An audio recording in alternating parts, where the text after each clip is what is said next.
Hello, welcome to the All or Nothing podcast. Our official sponsors are KR Couriers and Transport Limited. This is a Northwest based courier company delivering all across the UK.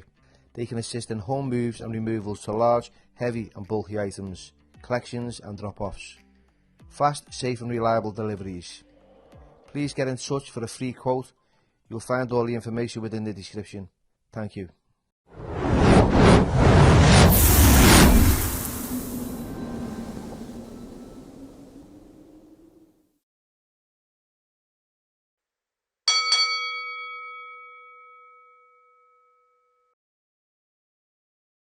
Hello everyone, welcome to the All or Nothing podcast with myself, Billy Moore, and today's special guest is Davey. Davey, what's your surname? Forgive me. David Buckland. David Buckland. Right, I should have got that. I never.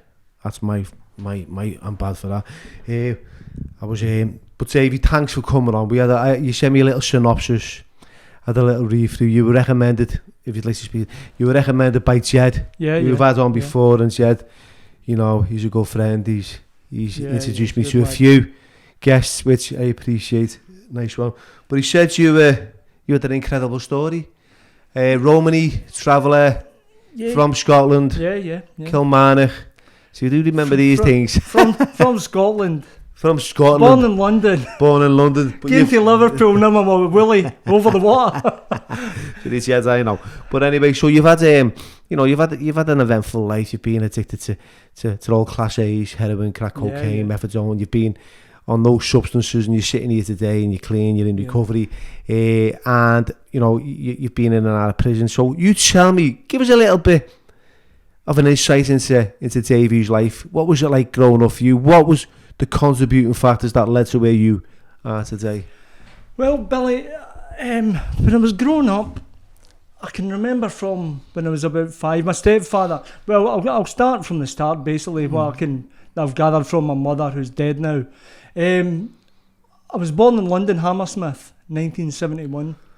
That was back in the days. Everybody that lived in Hammersmith was either Irish or black back then. You know, that was the way it was back in them days. My father was Irish.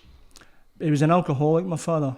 You know, my mother said he was a great guy, great worker. He went out, worked on the roads and all that. But he used to come back and pee himself. And, you know, she got sick of it. So she actually left London when I was 2-year-old. She just kind of ran away from him. Yeah. I've not seen him since then. You know, I tried to get in contact with him and stuff, but through the Irish centre here. Yeah. Tried to get in contact with him, but I never really got anywhere. So I don't know if he's still alive or what, and, you know. But I was always... No, my stepfather adopted me when I was 5, but I was always seeking a father figure. You know, when I was growing up, my stepfather was a hard man. You know, he was... I go on great with him now.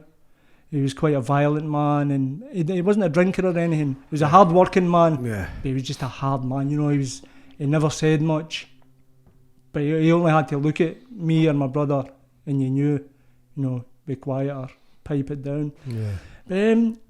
But when I look back, I don't think childhood was that bad. You know what I mean? At the time, I maybe thought it was bad. We stayed in a caravan for years, since I was about 8. Till I was about 13, we went to secondary school. I moved into a little town where I grew up. But the caravan, you know, you stayed in a caravan, we had no electricity. Yeah. We had like what's called a tilly lamp, you know, like a paraffin lamp with a little wick in it and that. That's what I had for light. You used to get a bath in a basin on a Sunday night. You used to heat water up on it. We had a gas stove and a coal fire. You used to heat water up on it on a Sunday night. That was your bath for school and that. But them days in school, growing up in the caravan, I went to about 5 different schools. But we all stayed in a farm. There was me, my mother and my father, my brother, my 2 uncles on that side in a caravan, and my grandparents and my other uncle on that side in a caravan. So there was 3 caravans, and the school bus used to come and pick you up. It was away in the countryside in a farm. Yeah. So everybody knew they stayed in a caravan. And the school was in town, in a place called Kilmarnock, which is like 2 miles away from where I grew up. So I had a little brother to protect, and I always remember my father my brother was only a baby. Yeah. I was 5-year-old, I remember we didn't stay in a caravan at that time, we stayed in a place called Short Leys in Kilmarnock, which is rough as toast. So, I remember running in the house, I got chased from this guy. I remember his name and everything, he stayed across the road from me. I remember running in the house with a big back garden, trees in it and that. My father says, come here, come out the back, and I cut a branch off the tree, right? Went like that, big whippy branch. He went, you go out there, you leather him. If you come back in, you've not leathered them, I'm going to leather you with the branch. So, yeah, that was the usual shout, wasn't it? Yeah, you know yourself. But so, as you know, you look at him, you say, well, there's no option. Yeah. So growing up, going back to the caravan thing, that school was just started there, and people within the first week had about 3 fights in school, more protecting my brother than anything. Then, growing up, I always wanted to be a boxer, you know, and I started boxing at a young age. And that was my big thing growing up, was boxing, you know. I loved boxing. I became an amateur boxer up until I was 17. Had a load of fights and that. Won a few, lost a few. I won more than I lost anyway. But you know, my heroes were like Sugar Ray Leonard and Muhammad Ali, Marvin Hagler, and, you know, all them in the 80s. Roberto Duran, all Roberto that, Duran, Tommy Hearns, you know, changed days now. Yeah, that was my thing when I was younger. But growing up like that, to be honest, when I look back, it was great. I used to run about on motorbikes, not out hunting with dogs and ferreting and fishing and stuff like that. You know, things I look back now and thought, kids now, you know, if you're doing all that stuff now instead of sitting there on a phone and that. Yeah. I thought life was hard, but when I look back, it wasn't that hard. You know what I mean? Compared to some other kids. Yeah. You know what I mean? It wasn't. I wouldn't say, I had a hard time and. No. Yeah, you're not playing the victim, are you? No. So where did it all go wrong? Because, you know, it's you know, I'm trying to identify with the similarities. You know, the growing up, the harshness of the family background. You know, the living in austerity, because I remember the shame getting a bath once a week on a Sunday night, and that was it. And it was me and my brother in the bath together. We had to share the same fucking bath. And I can't remember getting another bath through the week. You know, the kids now in ours, they get a fucking bath every night. Showers twice a day. Showers a lot. So yeah, you know, there was a lot of austerity and there was a lot of, like, you know, poverty back then, as we know. But what were the contributing factors? What led to you know, becoming an addict? And you know, but I think I always felt like an outsider. Do you know what I mean? Even growing up, when I went to the boxing and that, I never felt, and it was great that I went to a club and it was the first place I really felt I did belong, but I still felt like an outsider. Do you know what I mean? I always felt I just didn't feel right growing up. Didn't fit in. No, I didn't fit in. Then I started jumping about with like guys where I grew up. You know, we hung about the chip shop and that, and started having a wee drink and that. But even then, I still felt different. And not every one of them became addicts as well. Yeah. You know, it was kind of like the football casual thing. Although I wasn't a casual, I liked the clothes and all that. I hung about with like guys that were into that kind of thing. I never ever done it myself, but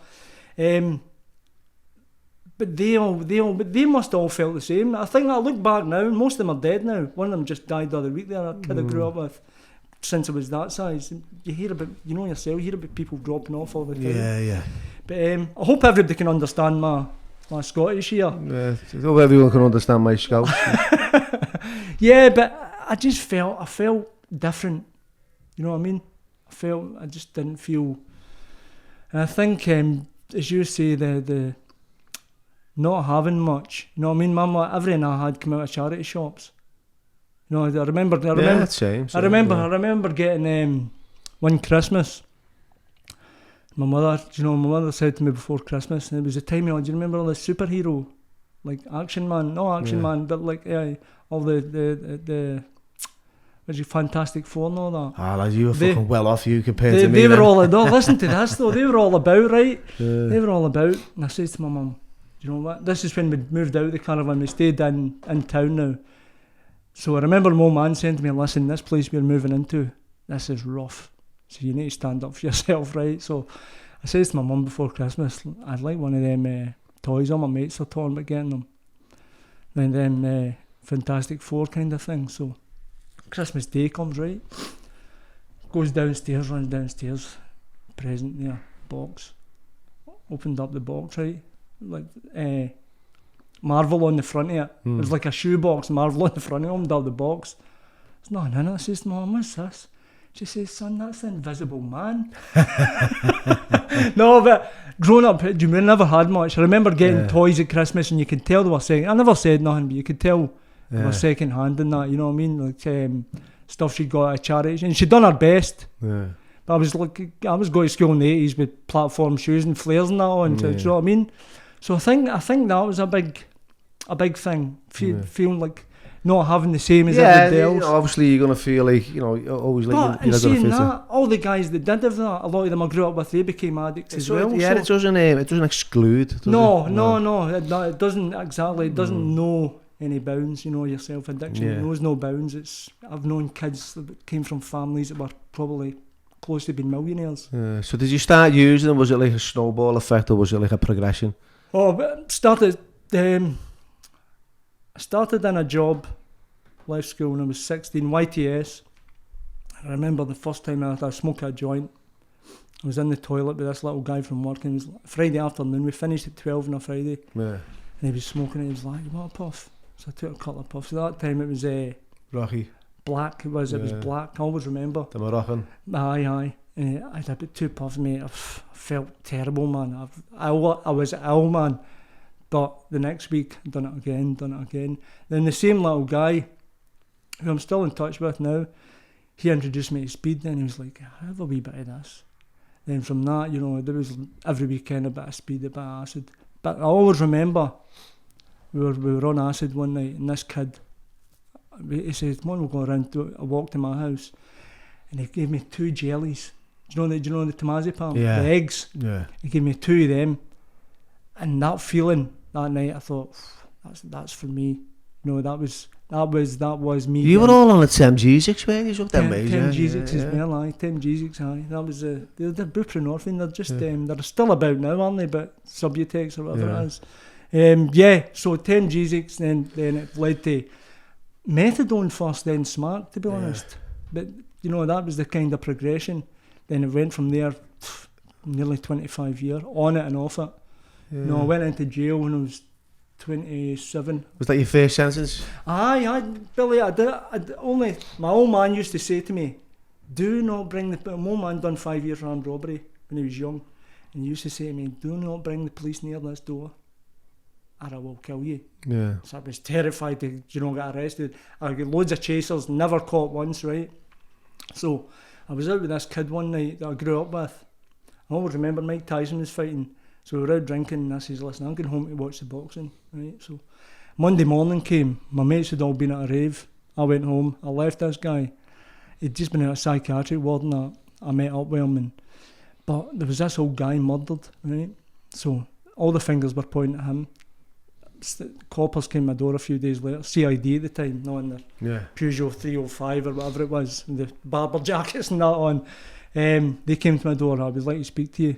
I was like, I'm just going to get my dinner. And says, listen, you need to come with us.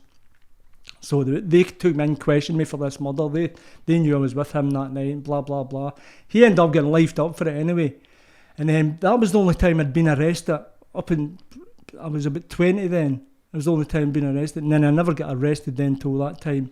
And I got caught with all this 209 bars in my mother's house at the time. Her and my father had split up then. They went their separate ways, but I caught at her house, and it was. Well, you got nicked with loads of weed. Right, yeah. 200 bars of weed. Do you know what? I wasn't a drug. I was more a drug stealer than a drug dealer, to be honest. But this guy says to me, "Listen, hold this for me for a couple of days, and I'll give you whatever." Mate, my door went in the next morning.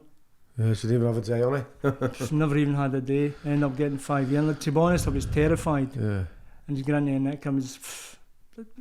First sentence, 5 years, no? Oh, not an easy one, is it? No. What was the experience like for you there? At first, as I say, I was terrified. Never been in jail, heard all these stories about the jail.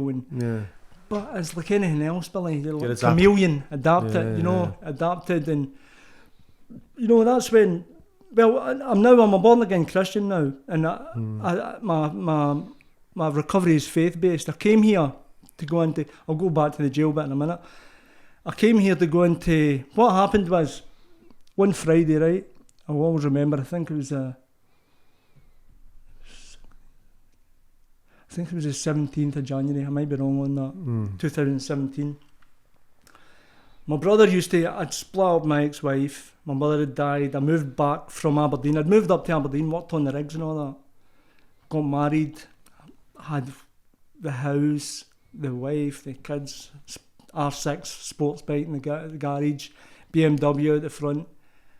But I fell back in taking smack. And I see once I started, I could not stop, man. So you had all the outside things. You had, but internally, you know, you were ruined. I was, and once I started, you know what happened? I was driving home from the gym one day. I went through this housing estate, and I seen this guy. You can spot an addict a mile. If you're an addict, you can spot an addict. They're on the razor, aren't they? I went, just pulled in, mate. Come here, get us a bag. I'll get you one. So that went from once a week when I was at home from the rigs. I was bored. Then every couple of days, then every day. Then eventually I was getting onto the rigs, withdrawn every time I was away for 7 years. But so I was one Friday night, 17th of January 2017, sure it was the 17th or the 18th. I came here on the 23rd, which was a Tuesday, I'm sure. I was out with my brother working. He used to take me out, even though he hated me taking drugs and that. He's a good lad, you know. He's does his own thing. He buys and sells cars and stuff like that, and does little jobs for people. So he took me out working nearly every day. But this time I was taking these street Valium, and I was in a bad mess. I had a doctor's appointment. Yeah. I went to the doctor. I was trying to go on Valium and that. I'm trying to get into hospital to dry out. The doctor says, listen, I'm going to send you to see a psychologist. That afternoon, my brother came to pick me up to go and do a job. He ended up kicking me out the car and throwing all this paperwork I had for the door out and that. He says, listen, I've had enough of you, man. Look at the state of you. I could remember, that's about all I can remember. So I hung about town, went and seen this psychologist, and they basically says, listen, you're a write-off, man. Best case scenario for you is methadone for the rest of your life. Yeah. Do you know, if that's the best case scenario. So on a Friday night there used to be this thing called Patchwork. This woman Annie, I knew she run it. And her brother had been in a Christian rehab down here, Victory Outreach in Manchester. So she took me home that night, and I was in tears and that. And you know, I thought, what am I going to do here? What am I going to do in my life? She says, listen, here's a guy's number. And it's saying the guy's my pastor now, Pastor Roy, and his wife, Sister Danielle. They'd opened up a rehab here a couple of days previous to that. So I messaged them, basically phoned me and says, right, listen, Christian rehab, there's no detox, there's no smoking, there's no swearing, there's no this, there's no that. I thought, you know what, I'll try it. I've tried everything else, and what have I got to lose? Even my brother was like to me, listen, just go. He says, I'd rather have people saying, oh, listen, he's turned to God and that, than saying he's a junkie. You know what I mean? Yeah. So basically that's what happened, and then... And I always say, right, because like, right, a lot of people who watch this platform, you know, I've got their own demons and they're in addiction, and you know, they've got different pathways when it comes to getting the shit together. Let's keep it simple, you know what I mean? Whether it's total abstinence in, you know, a recovery program called Narcotics Anonymous or GA or CA or AA or any of the A's, right? Whether it's faith-based like yourself, whatever gets you fucking clean. Oh, definitely, Billy. Right? Then it's hats off. Right. Oh, aye, definitely. So, yeah, I don't judge anybody. If somebody gets clean, fair enough, you know. I did in the beginning, it was like, you know, if you weren't on my fucking team, it was like a football fucking game. I see, that's and comparison, that was like, I don't know, now I don't, so like years ago, I used to think, fucking them in fucking CA and them in fucking AA, you know, you've got to be here to be, and it was like, no, let them crack on with it. So, you know, you found your recovery through faith, right? And was you a man of like, let's say, like God or any kind of faith in the beginning, or was you just praying you never got nicked, that kind of stuff? But I think I always believed, even as a kid, Billy. You know, I used to I can remember previously, before that, well, what my stepfather, go back to my stepfather, sorry, I meant to go back. He, as I say, he was violent now, but he became a born-again Christian, and so did my mother when they both separated. So my mother used to say to me, listen, son, all you need to do is walk with God. I used to think, right, what is she on about, man? How do I do this? And I could, do you know what I mean? I couldn't fathom it out. In my head, I couldn't fathom that out. You know, give it to God. And for me, that was just talk. You know what I mean? And I was in Berlin jail. So you'd probably be familiar with Blood In, Blood Out. Do you know the book? Did you ever see it? Yeah. Was it Out? like that from the Switchblade to something similar to that? It was a guy called Art Blahos. Where was he from? He was a hitman for the Mexican mafia, this guy. Yeah. So I was 1997, right? I read the book and I was like, that's pretty impressive, but never became a man of God or anything like that. 20 years later, 2017, I'm in LA in a convention, and there he is there. I was speaking to him and I was like, that's mad. You know what I mean? 20 years later, meeting the same guy, and I could always remember the book. I remember saying to my mate, I read his book and that. And he was like, yeah, he'll be here. I was like, sorry, well. And met him 20 years. See, as I met, do you know Michael Francesi? I met him and on. I was thinking, you know, at that time I was just kind of early. I wasn't long here, and I was thinking, well, if God can change him from being somebody in the mafia to what he's doing now. Yeah, but don't you think, right? Because you're going to get the comments, and of course, you're going to get the comments, lad. It's going to be like a tsunami. You always are coming in. But it's because it's like a controversial kind of topic. Yeah. When the likes of Michael Francesi, is that how you spell his surname? Yeah. He's been a fucking hitman for the mafia. Is that the guy? No. This was Art Blahos, the guy. He was a Mexican guy. So what was Michael? He was a fucking. He was a playboy billionaire mafia for character, wasn't he? Okay. Gambino crime family. Okay, so he was involved in all the crime, organised. The OCG. Yeah. Organised crime. Yeah. So he was an OCG, which is an organised crime group. For those that don't know, pretty sure that there's a few out there that do. And then they have sort of a revelation, and then they see God. They go to jail. Yeah. I know, right, from my experience, that like when I've been to prison, you've seen the Irish men who think that I was on the streets, grafting, fucking making so financially secure, get it with a sentence, come to jail, start going to church and wearing crucifixes and praying to God. I was in a cell in Thailand. It was cell 86, and cells in Thailand are called hongs, which is a room. Right. So and ba means crazy. So our room was called Hong Ba, crazy room, right? So there was 10 of us in there. I got thrust into this cell with a couple of Africans. You know, there was a few fucking different nationalities: Indian, Canadian, Australian, myself, the odd Thai, and this fucking kid called fucking Spike from Malaysia. He was in there, and it was just a cell that was just full of religion. Was it? Right, everyone was praying to something. There was a Christian, there was Muslims, there was Buddhists, there was atheists, and there was me. You know what I mean? And I was thinking, fucking hell. But everyone was praying to something, right? And then when them gates opened in the morning, they were just let out into a fucking, like a yard that was just full of violence, and it just erupted on a daily basis. You know what I mean? So I was like, my attitude was, they're just praying to get through another day. You know, they went about the business.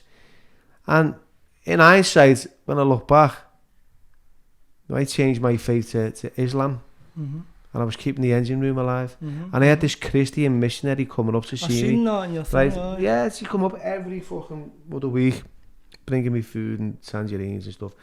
And when she seen me sat opposite on a visit, and I was telling her what had happened in the prison and how it changed, she said, "No, you are not.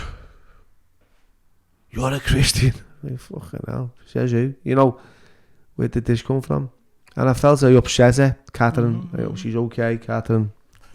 G'day, girl from New Zealand, are you alright? She's alright. But yeah, I don't know, I felt that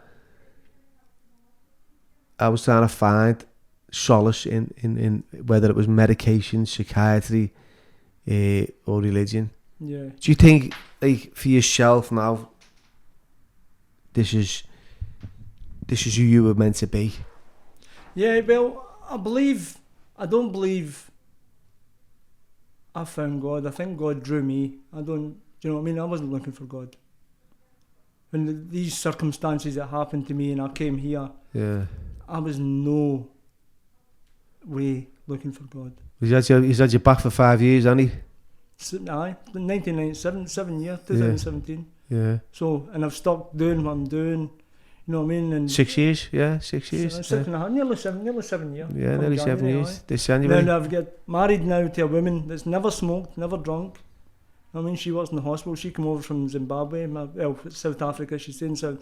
I've been to South Africa. I've been to America. You know what I mean? I couldn't get out. I couldn't jump in a bus, Billy. Yeah. You know what I mean? I couldn't face a bus driver. Never mind going to the other side of the world. You know, it's the peace I've got now. Yeah. You know, I wake up in the morning. I'm gratitude. You know what I mean? Which is, I think, is a big thing for anybody. No matter how you get clean in that, I think your gratitude keeps you. It does, and look, I go to meetings still. Yeah, right? yeah. I was there last night, and I was talking to my missus the other week, and I was like, you know, I feel like I can't be arsed going to these meetings. I said, do you feel like you've outgrown them? I said, probably, yeah. You know, like, Yeah. that was my attitude, but in reality, I've been going for like 20 years. Yeah, 20 years. And I've got a love and hate relationship with them. Yeah. You know, but then I forget, and I've had two phone calls tonight, just on the way here, by the way, right, about recovery from two people who are struggling, you know, who are in a desperate, dark place. They've reached out. Somehow I've got a contact number for them, and I've spoke to both of them. Yeah. And I'm quite a busy individual. Yeah, My yeah. you know, my Insta or my socials, you DM me, and I haven't really got the time to respond to everyone. Yeah, of course. It's quite difficult. But these have gone to, you know, another length and emailed me and sent me a message, and I thought, well, if you've gone to that length, then Exactly, you're yeah. willing. You're needing help. And I've had a chat with them, and you know what I get from it?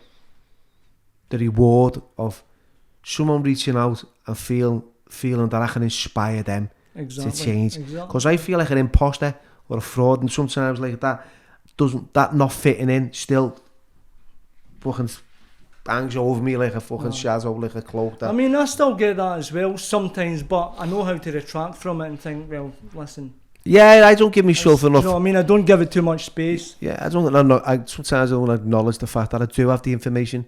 I can't, like, I'm not the solution. Yeah, no, of course. No, I can signpost you and guide you and share my experience. You can be an example. Yeah, that's it, and that's what you know. Both of these people have given them a date and a place to go to on a certain night. Brilliant. And the opportunity is there for them to see if it works. That's their Yeah. pathway. If it's not for everyone.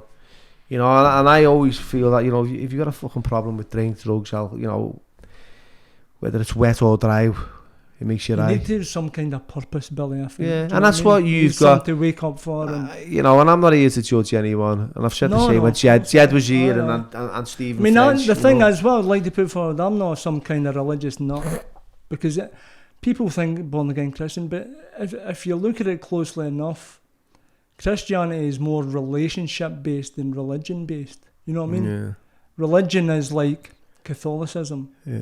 Islam, and they do the same. Do you know what I mean? Repetitive, get up, pray 5 times a day. Yeah, to recite, Catholicism, the Quran. Hail Marys. Do you know what I mean? And I'm not knocking anybody for anything they do, but Christianity is more like relationship, a godly relationship. You know what I mean? Yeah, that's with really, people as well. See, and do you know what, right? You get that in the meetings, the fellowship, right? It's the same thing, the fellowship, Yeah. right? The meetings, right? And, you know, a higher power, Yeah, all yeah, that stuff. Yeah. You hear it. And for those that are a little bit, it's not for me that, but go there, Yeah. they say, you know, there's a higher power of your understanding. That's right. Yeah. Now, for me, it's divine intervention, call it what you want, it's within people.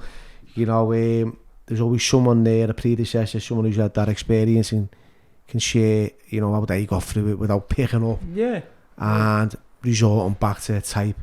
and going down that fucking dark route and heading into them consequences. Yeah. So that's where it is for me, and I've kind of enjoyed that journey, you know, and at the same time I haven't.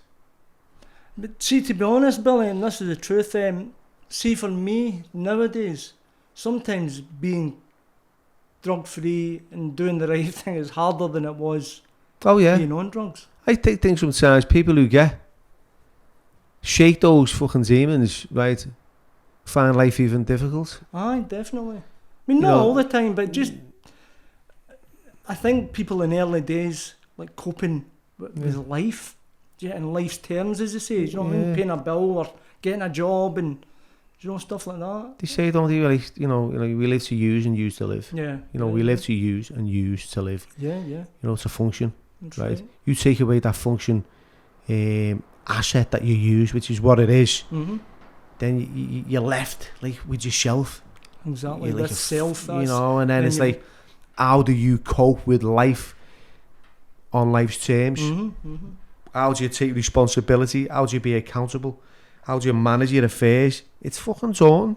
Definitely. Like, how do you answer the phone? Exactly. When you've had everything done really for you. It's look, the reality is, for those out there who are struggling, this podcast is not for everyone, right? So I'm even debating whether to carry on doing Friday night podcast, to be fair, because I get to a point where I said to you earlier on, the audience, the attention now in life is like reels and short stories and, you know, quick fixes. You know, people want, like, it's the addiction again. You know, do you want something fast? Bang, moving quotes, bam, bam, bam, bam. Yeah, that stuff doesn't keep you, to be honest. Who's got the time, right, to sit here for like fucking an hour tops and concentrate on a podcast? Yeah, not many people.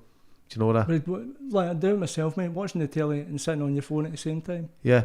How do you do that? Right. You know what I mean? How is that possible? Exactly. Phones, that's a big thing. My missus sends me a voice note from across the fucking couch because I'm not even paying attention to her. Mad.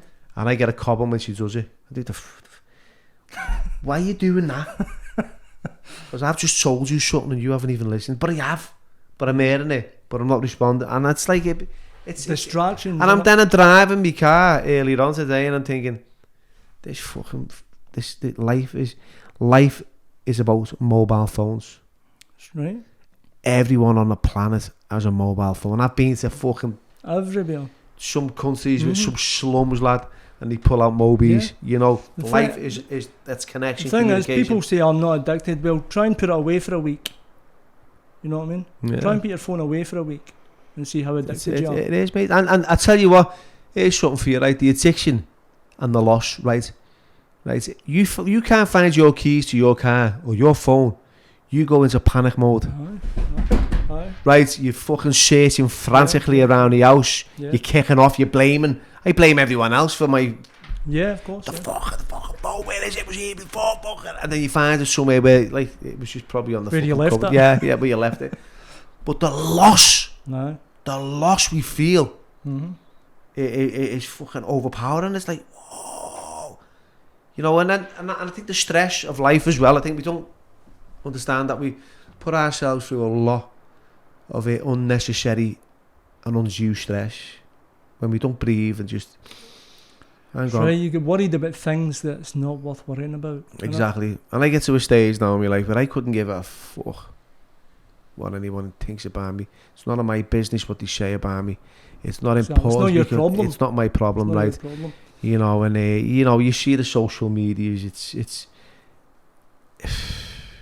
a fucking toxic platform, isn't it? Yeah, it's good. It's positive in ways you can find out. No, it's good. It's good for some things. Yeah, and you know, you can carry a message like this kind of stuff. All this cyberbullying, all that stuff. Yeah. It's bad, man. Especially for that. I feel sorry for the young generation. I've got two boys, 18 and 19, and I feel for them. I think. Sitting on all them Instagram, whatever, there's loads of them. Did you teach them a few your pugilistic skills? My oldest son, they stay up in Aberdeen. My oldest son was away at boxing last night. Yeah, well then. So you know, you don't strike me as someone who's been through a violent kind of No, I was never violent, lifestyle. Billy. I love boxing, but as you know, boxing's a... Street fighting, It's was a that discipline. not? No. And you think so with the Romani travelling kind of stuff, wouldn't you? Well, to be honest, it's...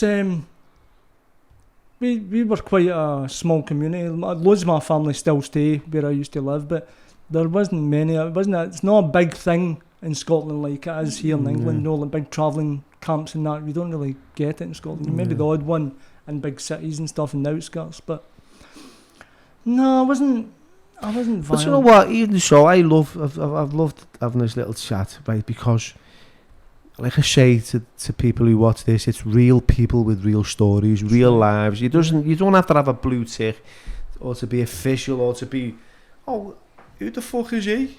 Don't know who he is. Yeah. You know, it's. And that's what I like about it. That's what I was saying to my mate. That's what I like about this, because you get all sorts on. You get people that was involved in that life, or this life, or do you know what I mean? You're not like, alright, it's only ex-gangsters and blah blah blah. It's like I try my best, right? Because you're inclusive. Yeah, I'm inclusive, but I work in a community with an organisation called Weapons Down, Gloves Up. Oh, right? yeah. And I'm lead mentor, right? I deliver workshops on, knife crime, gang culture, county lines, drug addiction, consequences, different pathways, think first. And I reach out to these youngsters. I share my experience, but I don't let my experience cloud my judgment when it comes to their pathway. You train, Billy? Is it a boxing club you train at? Yeah, so we do this in Old Swan, but Old Swan, is it? Yeah, I know it. Aye. So big shout out. I was up that way today, actually. Big shout out to Billy Arden. I go to Tubrook, the boxing club there, Jimmy and Chris there. They're doing a good thing. And that's it. I mean, there's these gyms bring unity and camaraderie, definitely trust, and you get a rapport with these youngsters. And I know jack shit about like the work side of things. I'm just here to throw a pair of pants on, have a little chat with you, offer you a bit of guidance, and show you that there's a better way of life. Sure. And that's what I do. So with the Weapons Down, Gloves Up. Paul Smith is recently the comedian. That. He had fucking out of a line, to actually get in an MMA ring. Unfortunately he got beat, but he done that for the greater good. Tell you one thing, I don't care what anybody says. I've seen guys years ago boxing, the hardest guys in the town going into a ring, and it's a different ball game for you to climb into a ring with a big crowd there and everything. Even when I was a kid, I can remember my first few fights, I was terrified, but as I started winning I got more confidence. But that first time stepping into the ring, it takes a lot, man. It takes a lot, especially for a grown man. Yeah. Because as a kid you don't have as much fear. Like a grown man, more about loss, about defeat, and so to step in there as a grown man, fair play to anybody that does it. And you know what? I've enjoyed the chat. It's been brilliant. It's been really nice speaking to you. And what was I going to say then? Thanks for coming on. Right. Thanks for inviting me, Billy. And congratulations, by the way, on the 7 years coming up, right? Because that, we've acknowledged like a lot of other people, but like to acknowledge ourselves and like take your hat off and go, look, 7 years. Is that abstinence? Do you have a bevy? No. See, don't smoke. Don't smoke, don't drink. Don't smoke, don't drink. That's a song, that, isn't it? What you do then?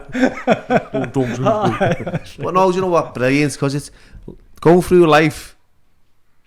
We're not on to suppress the pain or the feelings or the experiences of fucking resentments, and we get it, the anger. We don't become a born again Christian or someone who's clean and recovery, and all of a sudden all your problems go away. Oh mate, no chance. Fucking you get cut up with someone by a car and you want to jump out and leather them. Exactly. And you have an argument with your missus or your fucking mates or whatever, you fall out. But what we have is the awareness and the understanding to reflect and go, okay, well I have. And I'm pretty sure you've got the same to go. The realisation of things and think, right. That breath separates the men from the boys. Is it worth it? Yeah. Do you know what I mean? Is it worth it? Right, so Davey, quick one before we end. Right, I always ask each and every guest a pearl of wisdom. What would you say to a young Davey Buckland coming through the doors of life now? Listen to your elders. People that are speaking sense into me, like stick in at school. Don't do this, don't do that. Listen to the don't do's more than the do's. Yeah. You know what I mean? And hang about with people that are going to challenge you.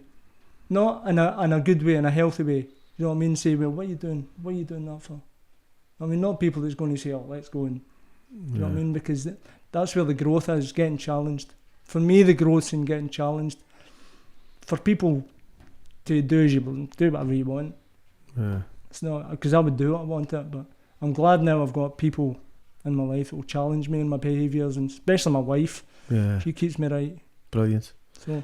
Boom. Yeah. What a I've got a little reference to James English there. But anyway, thank you very much. Thank you, Billy. Thanks for coming on, Davey. Appreciate All it. the best, mate.